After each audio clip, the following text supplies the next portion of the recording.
탈북어민 강제북송 사건을 수사 중인 검찰이 이르면 이달 안에 수사를 마무리할 전망인데요.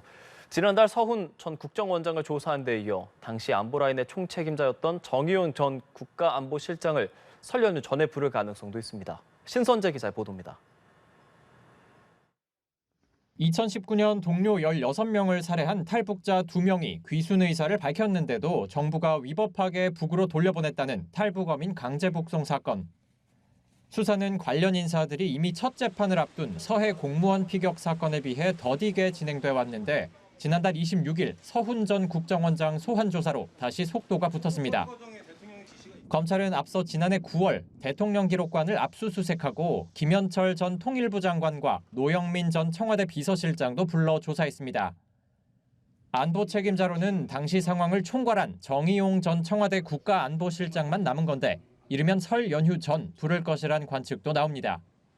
국정원이 지난해 7월과 8월 서훈 전 국정원장과 정 전 실장 등을 직권남용 등 혐의로 고발한 지 반년여 만에 수사가 마무리 단계에 접어든 겁니다. 검찰은 앞서 서 전 원장에게 어민들에 대한 국정원 합동조사를 조기에 끝내게 하고 조사보고서에서 귀순, 강제수사 필요 등 표현을 빼라고 시킨 경위 등을 물은 걸로 전해졌습니다.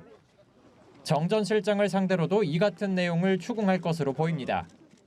또 검찰은 당시 정부가 북한으로 돌아가고자 하는 귀북 의사가 분명한 탈북민의 경우 북송할 수 있다는 국정원 내부 지침을 어긴 것으로 보고 있습니다.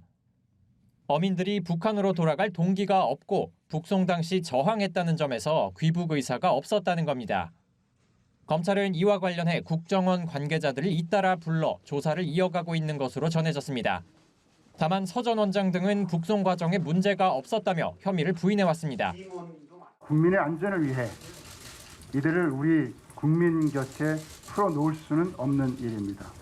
위기 관리와 안보를 위한 절차와 판단이 범죄로 재단되어서는 안 될 것입니다.